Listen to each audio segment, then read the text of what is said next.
Welcome everyone to Tour Today Ministries and our series called Be Our Guest. And I have a really special guest with me here today. And Robin and I have 3 children, Joshua, Caleb, and Lindsay, our daughter. Well, this is Caleb. And so Caleb is the one who asked to record his story. And I said, well, how would you like to do it for the folks who watch on Tour Today Ministries? And he said he'd be happy to. So here you are, Caleb. It's good to have you here. And I'm just going to tell everybody right up front that Caleb's story is pretty amazing, but unfortunately it's not that uncommon today because Caleb has struggled with opiate addiction for many years. And so Caleb, I'm just going to turn over to you and ask you, share a little bit about your childhood, and your mom and I will edit out any parts we don't approve of. But tell us about your childhood and how did this happen? How did you stumble into addiction? Thank you for having me on, first of all. Hi, everybody. And my reason for coming on here isn't to air out my dirty laundry, but to hopefully give hope to somebody who's in a struggle, regardless of what addiction it may be. Whether it's drugs, alcohol, gambling, whatever. I think it applies to all. So I'm 39 years old. I was born April 4th, 1983. Loving parents, and I'm not just saying that because you're sitting here, Dad, but I wasn't abused. I wasn't neglected. I wasn't molested. I had a great childhood. Couldn't ask for better parents, couldn't ask for a better extended family. Because I know a lot of your classic cases of addiction, you're dealing with a lot of horrible childhoods, people dealing with things that they should never have to, kids being abused. And, in addiction, they talk about we're numbing ourselves from past trauma, but I didn't have any of that. So all I can say is that growing up, I think I was a good kid. I don't think I wasn't super rebellious. I might have been ornery. But I grew up, going to church, learning truth, knowing right from wrong. So I don't have any excuses as far as, this is what caused my addiction. So it's a question I've asked myself a lot, what perpetuated this at a young age. All I can say is that I was curious, and it started with, marijuana and drinking beer when I was probably 14, 15 with my neighbor growing up. He was kind of ornery too. Not to put any blame on my older brother, but, you want to be like your older brother, and I know he had experimented drinking and stuff, so I'm sure that played a small part.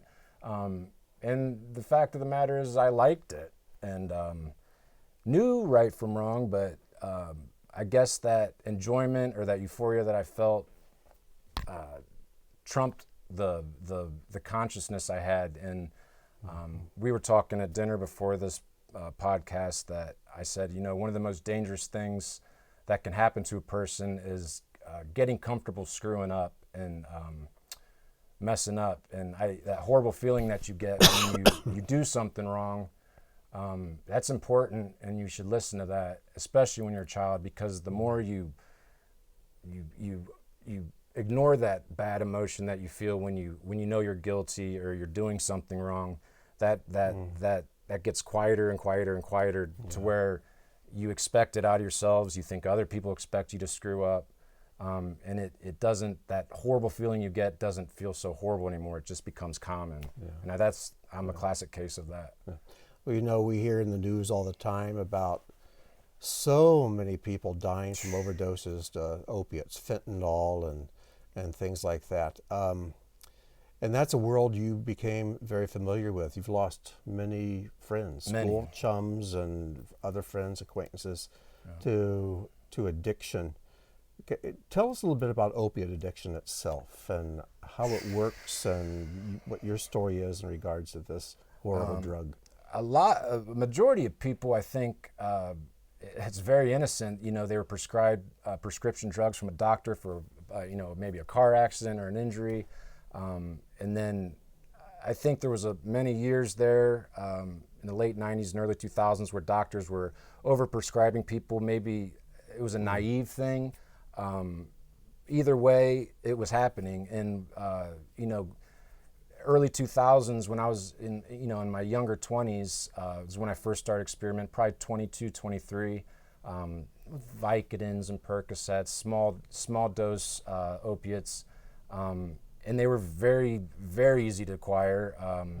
I remember I was working in a machine shop up in Stowe, and the first time I really started messing with them, there was a guy I worked with, and I'd get him a couple of Vicodins or something, and they just kind of give you some energy, kind of make you relax, and and I would get those common, and then your tolerance starts to build up, and before you know it, you're getting more of them, and you're more of them, and then when you don't have them, you don't feel so well. And at the beginning, I remember thinking that's kind of odd that these pain pills that I take 3 days in a row, the fourth day when I don't have them, I'm sore. But it never occurred to me that was, the beginning of feeling withdrawal. Yes. But I would later know withdrawal it became my life and what I felt the majority of most days. Yeah. And that's common for most addicts that are in opiate addiction, for sure.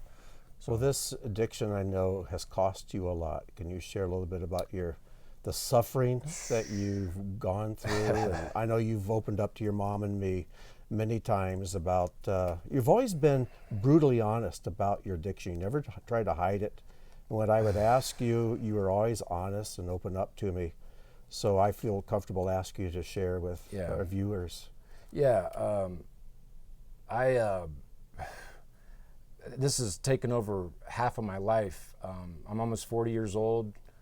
Like I said, I started experimenting when I was 22, so close to half my life. And it's cost me dearly. I've legal fees. I've had arrests. I've spent time in jail. I've lost many friends. Been through rehabs, wrecked cars, lost houses. I lost a house, lost an apartment, lost everything, got it back. Lost everything, got it back. Hurt people, hurt employers, friends of the family, dad. I've never taken anything from anybody my whole life. My credit rating on the street was A+, but I've taken things from family members. It's ugly. Things I would never dream of doing outside of this addiction. But it really, when you're at your lowest point, they talk about when you don't have that chemical in your body, your brain literally goes into survival mode. Mm-hmm. And I can attest to that because your body's screaming for it. And we as addicts, we're very resilient people. We're very creative, and we will find a way to use when we're in the middle of it. And the euphoria and the fun of it, which is very brief, it becomes using to maybe get a buzz or whatever at first, and then that goes away so fast, and then you're just using to not be sick. And that has been the case for me for many, many, many, many years. Yeah. And then my tolerance grew and grew, and the money, and you literally become a black hole, and you just suck resources out of everything around you. I like I said, this disease has decimated my generation, and between my wife and I, we could fill up a notebook paper with names of friends and acquaintances that we know that have lost their lives to this. I myself overdosed in 2017, and paramedics came and literally told me when I came out of it, they had hit me with Narcan 5 times. I was sitting at a gas pump, blue, and somebody who I don't know to this day who it was, an angel maybe. I wish I could meet the person, but they were pumping gas on the other side. Looked over, and I was sitting in my front seat of my car, blue. My lips were purple. They called 911. They came, hit me with Narcan. I remember waking up in the paramedic and in the ambulance, and the paramedic was hovered over me, a couple of them, and they asked me, do you know where you're at? What's going on? And I said, yeah, I think so. And he says, I'll never forget it. He goes, I wish I could have a video camera to show you guys what you look like. He says, we were this close to pronouncing you dead. He says, we hit you 5 times with Narcan. We were about to call it quits, and we decided to hit you one more time, and I came about. And I'll tell you, the insanity of this addiction is that at the time I had called my sponsor. He had come to meet me, and his fiance at the time had drove my car back because they wouldn't let me drive, and him and I went and talked for an hour or so, and I get back to his house later that evening and get in my car, and the drugs that I had used were still sitting on my seat, and most people would be like, no, you didn't, and yes, I did. Night. The same night. You would think having a near-death experience, you hear people talking about near-death experiences and how it's life-changing, and it didn't even faze me. No. It was like, oops. Logic means nothing at all. Yeah, it's does it, insanity. It's insanity. Well, now you were sober and clean for a period of about 5 years, and I would ask you, do you ever have any urges or any temptations? You says, I don't even think about it. So for 5 years, you were just perfectly normal, running a business, doing landscaping. Yeah, things were good. And everything was great. But then about 2 years ago, what happened? So I had gotten sober, I think in 2016 or 17, with the help of a medication called Vivitrol, which was a monthly injection. It's an opiate blocker, and I did that for about a year, and that kind of shot me off to get my, years afterwards that, I was starting to enjoy life. I was a functioning member of society, started my own landscaping job. Things were going great. I told you and Mom and other friends, I said I was even cocky about my sobriety. I would say if someone showed me, drugs, I would throw it right back at them because I had no desire whatsoever. I knew very well what that resulted in, and I felt very fortunate and grateful that I had come out of that, and thought I'd closed the door on that part of my life. And 2 Christmases ago, I had an account close to where I live. I was doing snow removal over the winter, and we got a horrible snowstorm on Christmas Eve. Some of you guys might remember who are from Ohio, Akron, Ohio area.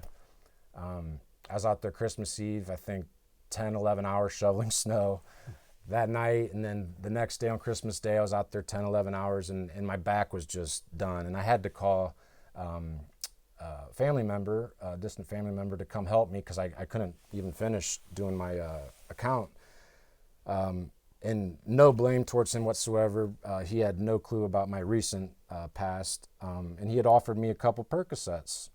And I thought, at first I said no, which was, my common response to any time I would, be offered or come in contact with it. But I thought to myself, after 5 years, maybe close to 6 years of sobriety, I'm an adult, mature adult. I can handle a pain pill for my back. I know where it's coming from. I know it's not coming from the street. It's safe. It's very small. It's the smallest dose you can get.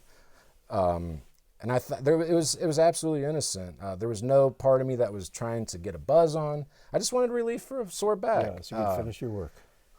I went home that evening, took it, felt the relief in my back, kind of sunk into my couch, and the next day, it switched my brain chemistry. I woke up the next day. There was nothing else I could think about. I had to get more, and I was totally preoccupied with it. I called and got a couple more, and I believe the next day after that, I was going and getting fentanyl. Yeah. They kicked you right back where you were. As if I never stopped. They call this disease cunning, baffling, and powerful. It's a term you hear in AA a lot, or recovery, and it's an understatement. I mean, I never in a million years would have thought or dreamt that taking 2 small pain pills after that many years of sobriety would throw me into a tailspin, and it absolutely did. And I picked up as if I had never quit. My tolerance levels within a week were right back up to where they were 5 years prior. And I was out ripping and running again, and angry at myself, and just full of regret, remorse, sadness, despair. and that just got perpetually worse as the year went on and into this past year. And so I know this podcast may not be for everybody who's listening, but if it reaches one person as a warning of the dangers of this addiction, let my story be a warning for you, so you don't have to go through this. Because I almost lost my life this past 2 years, and it was so innocent, and I felt like I was almost hijacked, but and had to go out and experience a lot more pain, more brokenness. I thought I'd hit rock bottom before, and found out what rock bottom was. Yeah. So, well, then this is what brings us around to this podcast, and that is something happened about 6 weeks ago, and early November. So, how about you share? Yeah, I'll back up a little bit to April on my birthday this past year. Long story short, I was helping a couple move up in Cleveland all day. It was on my birthday, April 4th, which may be significant or not, but hadn't eaten all day. I was working with a lady who I did some work for, and a couple other guys. We were just moving furniture, and that evening coming back, they had bought me a cake up there for my birthday. I hadn't eaten much all day, so I had a piece of cake with the guy coming back, driving the U-Haul back, and got back, and that evening I got a horrible stomach virus, and I was getting these horrible cramps. I went over to my cousin's house, and I remember being on the fetal position on his floor, and he asked me if I needed to go to the hospital. I was getting these horrible cramps. I was food poisoning, but on top of that, I was using, which was a daily thing. But whether it was the stomach issue or the use or both, I was driving home that evening, and I was high, I'm sure, and I was getting these cramps, and I was hunched over my wheel, and I wrecked my truck. I left my truck there. Cops came, and I asked them for a ride, and they said, well, we're not an Uber, but I said, well, I have a buddy that lives close. I'll walk, and started walking. This was my grandpa's truck that he had given me because my other truck had gotten repoed earlier the year because I wasn't making payments due to my use. So I'm walking home. I end up getting these cramps again. I fall asleep on the side of the road. I wake up to another set of cops shining light in my face. This is almost 11 o'clock at night, maybe midnight. And I get up, I'm wide awake then, and I say, hey, I got this horrible stomach cramp. And I said, I'm just walking home. My truck broke down. I said, I'll get it in the morning. And they let me go. And then it happened again. I fell asleep on the side of the road again. And I woke up to a third set of cops. These ones actually did take me home. So this was on a Tuesday or Wednesday. I get home. I sleep for 3 days, wake up for brief moments, get high, and then go back to sleep. And I finally wake up on Friday morning. This is 3 days after I get in a wreck. The truck's repoed. I lost my phone. I had no wallet. I was stranded, and God took everything out of my life. I couldn't call anybody. I had no money, had no car, and I told my wife at the time. I said I gotta go to detox. I was horribly sick and stranded, and God literally took every thing every tool that I had to go use away. I couldn't call anybody. I had no money to go buy any, and I didn't have any wheels to do it. So I went to detox, spent 4 or 5 days there, got out, stayed clean for 2 days, I think, and I think a week to the day, when I finally started to feel a little better, I relapsed and used again.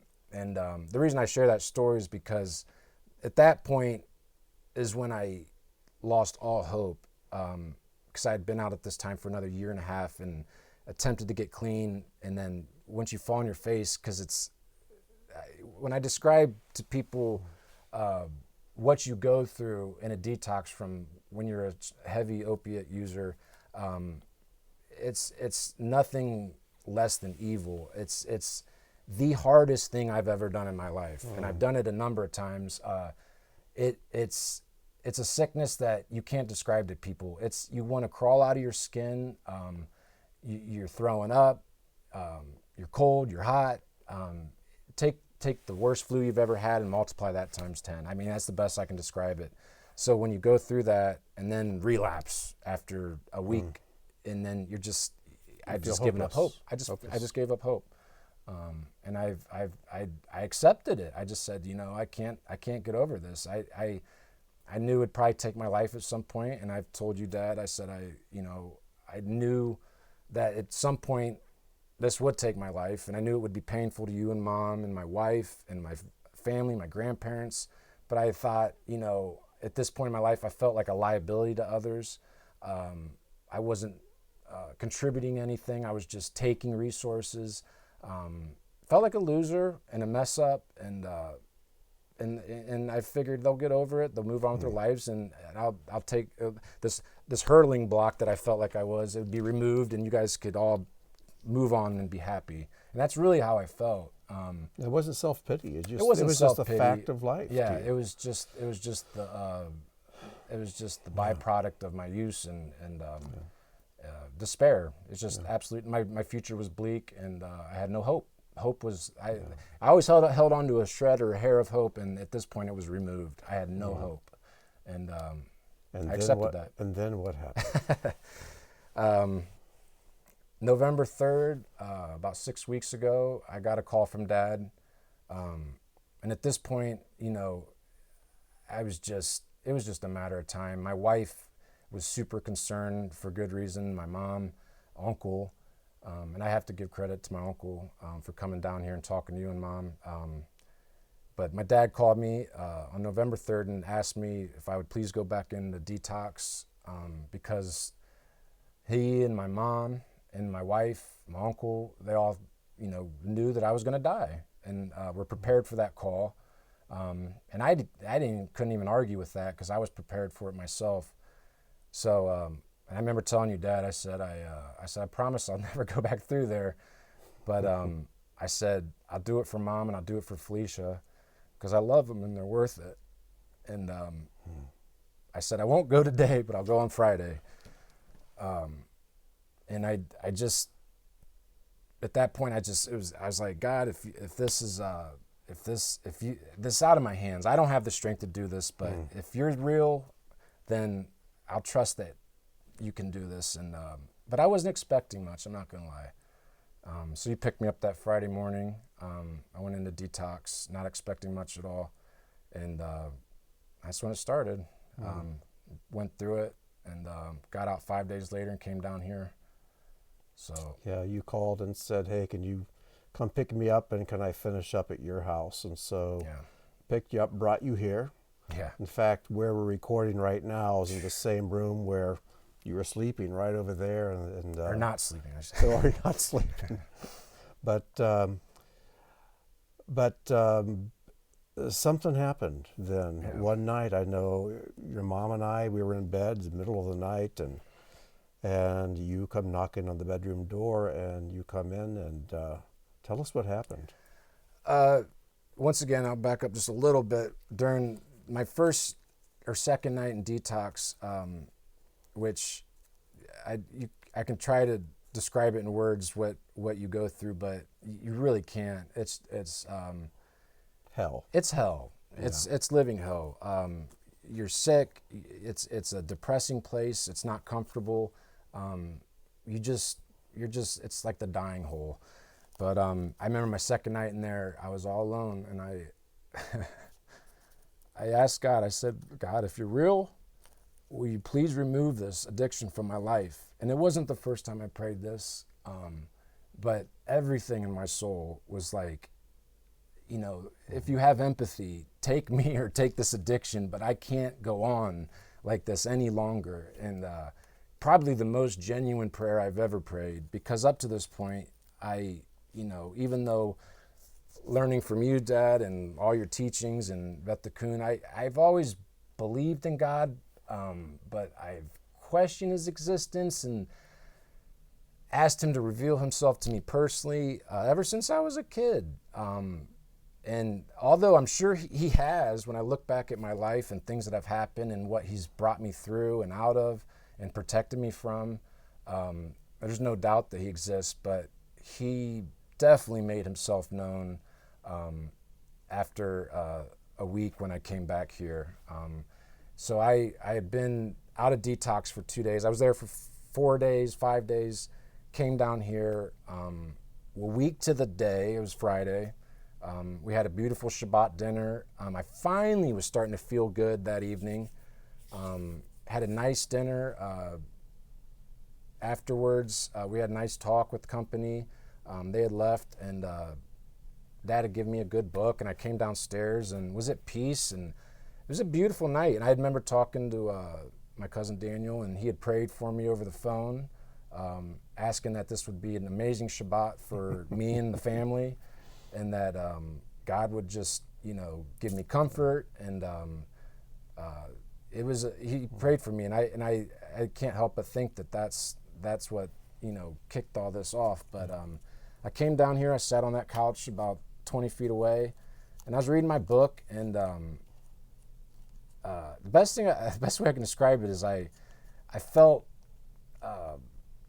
just like it's hard to put into words. You told me that you said, "God, if you're real, come sit down here and talk to me." Prior to that, I felt like a comfort. Like, let's start to top of my head and went to my feet, just like almost like a light, just kind of came over my body. It sounds crazy. If someone else told me this, I'd probably, but I'm just telling you this is the truth because it's what happened. And it was just, I was reading my book, and I remember flipping the page, and I just felt like this warmness over me.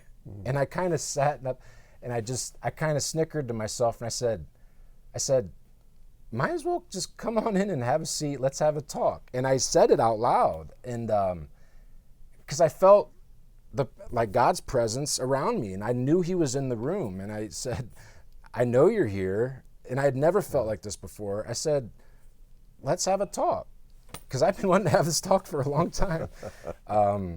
And at that point, the night, I can't lie, it's when I think back on it, from that point on, my memories kind of it's a little spotty, because God literally took me out of the equation. And you can probably describe what I went through more than I can, Dad, because I remember coming up to your room and knocking on the door and saying something just happened, and I needed to talk to somebody about it. And I woke Mom and Dad up, and we were sitting on the bed, and I was trying to put into words like what I just experienced, because I couldn't really talk about it.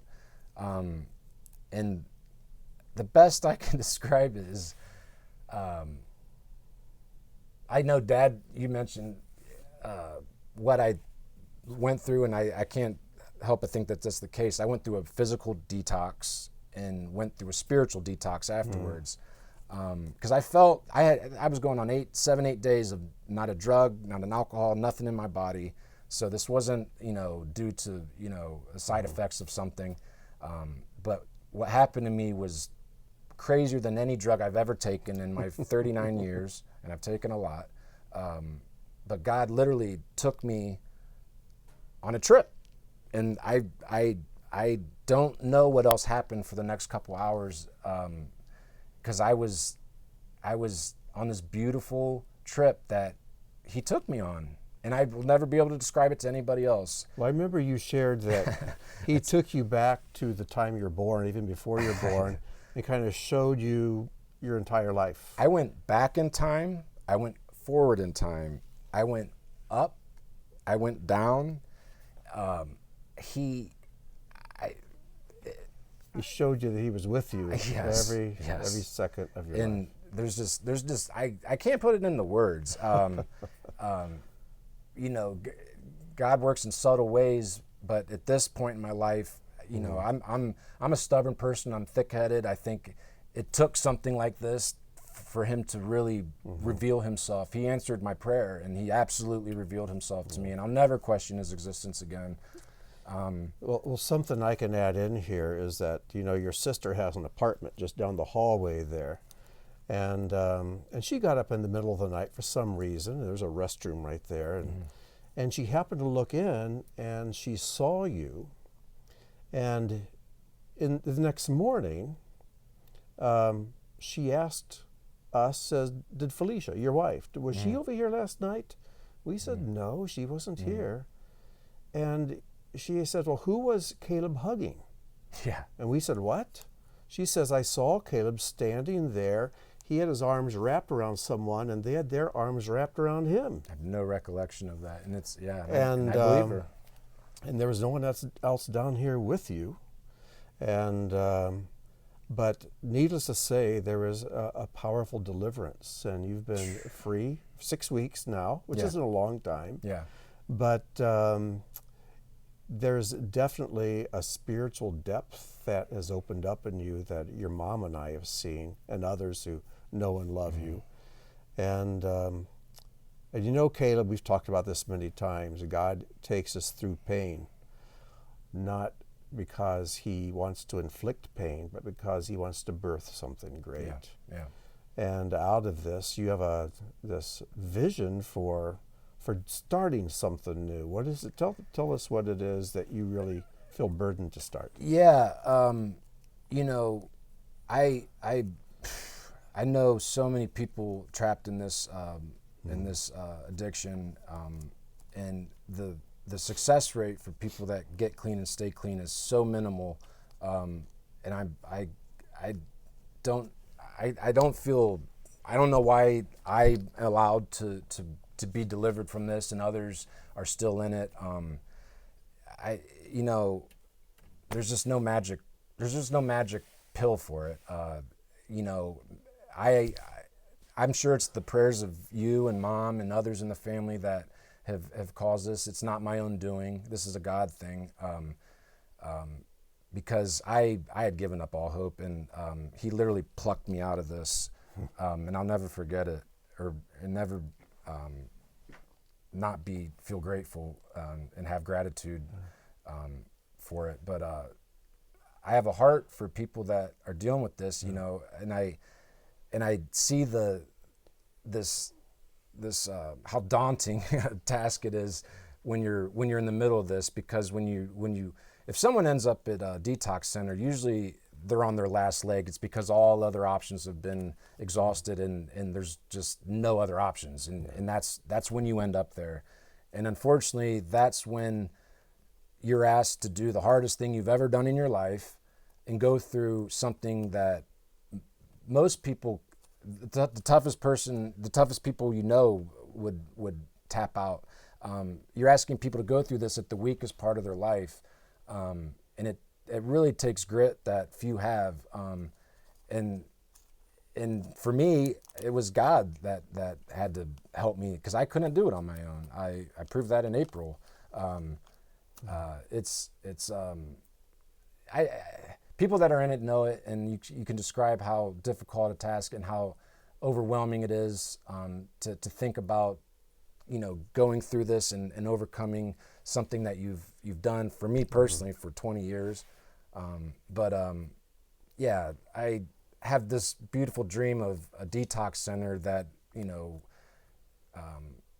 caters to the needs more than I think the current detox centers are now. I mean, I'm sure there's some out there that, you know, if you have a lot of money that give you, you know, the comfort and food and nourishment that you need. But, you know, we're given bare minimum when you go to the, you know, one here in Akron at least, and I'm sure it's the same up in Cleveland or Canton or most cities here in the country.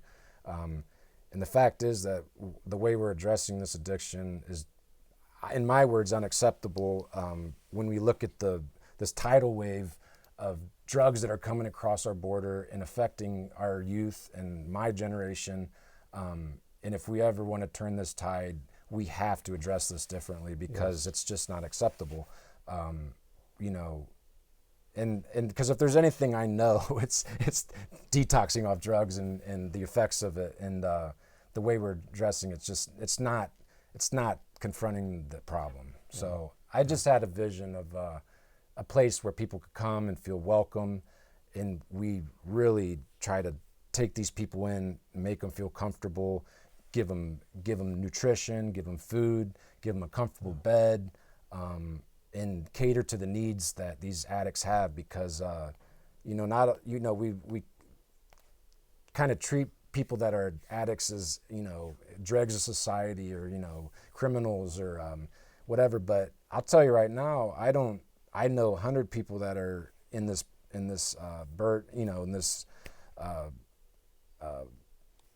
imprisonment, I guess you could call it. Yeah. And one out, I don't think there's an addict out there that wants to keep using. We all want to quit. We just don't know how. And they're all good people. They're just good people making bad choices. Yeah. I don't know a bad person. I know good people that are trapped. And I can't think of any better way to show love than to have a place or create a place where these people can get help that they need. Because I feel so fortunate to have it myself. Yeah. Well, one of the things I have to add in here is you've mentioned Felicia, your wife, and she is an angel. She's been with you through this. You've been married for 9 years now? Yeah, going on 9. And she's been through this with you every step of the way. Yeah. And what a woman of valor she is. And she has stood by you and done it with dignity and composure. And she's a real testimony to all of us. Yeah. And your mom, too. Oh, she's been amazing. But Caleb, when you were born, before you were born, with you and your brother and your sister, your mom and I dedicate each of you to the Lord. So, Father, this soul belongs to you. We're just stewards of it for a short time. And we just pray you would use this child to grow up into the man or the woman you want them to be. And whatever it takes. And the path God had for you is not one any of us or you would have chosen. No. But I know God's got some great things for you, and He's going to use your passion for those who are imprisoned in addiction. Yeah. And He's going to use your passion to help set them free and to minister to them. Yeah. So I invite all of you to pray for Caleb for whatever the future holds for him, but I'm pretty sure all of you know someone who is imprisoned in this addiction. Mm-hmm. And as Caleb said, these are good people, but they are in over their heads. Mm-hmm.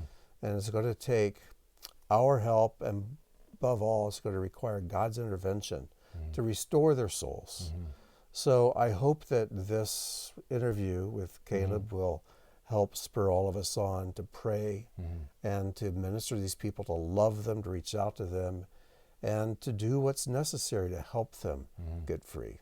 Amen. So, Caleb, you have a final word you want to say here before we sign off? Just thank you for having me on. I know this podcast isn't for everybody, but if there's one person out there that's in a struggle, regardless of what it is, just don't give up hope. Pray, because God does answer prayers. I'm a testament to that. Reach out to me. I don't have any credentials as far as counseling or whatever, but I won't judge you, and I'll be an ear, and I'll walk with you hand in hand. I can't do it for you, but I can encourage you through it. I'll be your friend. So. If this reaches one person, it helps one person, then it did its purpose. So that's my prayer. And so any emails people send in here that are for you, I'll make sure they get to you, and then you can take it from there. Thank you for having me, too. Oh, thanks, Caleb, for sharing your heart with us. This has been a blessing, and it'll be a blessing to all who've heard it. So thank you for joining us. And so until next time we have a guest, I'm not sure who that might be, but we just wish you shalom and may God bless.